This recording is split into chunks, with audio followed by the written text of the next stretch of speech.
एक आदमी कहता कि मेहरारू से गोड़ पूजब का तो जीवतिया ह पूजी ना। जीवतिया में जानता नहीं कैसे जीवतिया लोग मनावेला कि एगो मेहरारू कहलक अपना मर्दावा से कि जी जाई बाजारे आ जाके लेके आई रहुआ सर सामान बिहान जीवतिया अथी ह कौन त्यौहार है जी? तीज ह। तीज करे के बाद बेचारा गइल बाजार में सारा सामान लेके आ गइल खरीद के, जो भी पुआ पकवान के इंगार सिंगार के सामान रहे बड़ा भीतरे गच रहे कि आज हमर मौगी चलो बन ठन के बनाई या हमरा मिली खाए खातिर।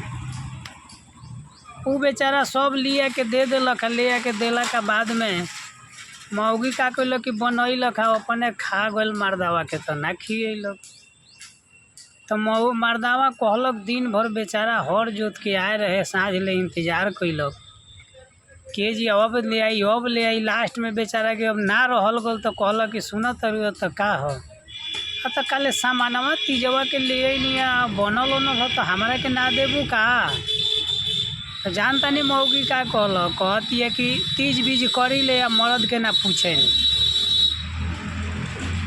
मर्दा बड़ा फेर में पड़ गल, कहलक जी अच्छा रोकत और हम तीज भूलवावतानी। कहलक मर्दावा कि 2-4 दिन का बाद में मामला ठंडा गल, खूब बढ़िया दही एक करना लिया, चिवड़ा ले आयल, चीनी ले आयल आ ले आके आ घरे रख देलक। आ कहलक कि एगो काम कर, आज हर बाबा के पूजा बा, तू लेके अइह हरवाही में हम जातानी खेत जोते।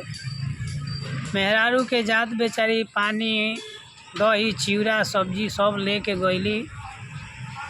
मर्द हर जोतत रहले, हर जोतत जब का कैले कि खोल देले हरावा। जब भी पहुँचली तो आ हरावा के खोल के या फरावा के का कैले कि तनी पानी से धो देले आ दहिया चिवड़ा चढ़ा के आ ओकरा के गोड़ लाग लेले।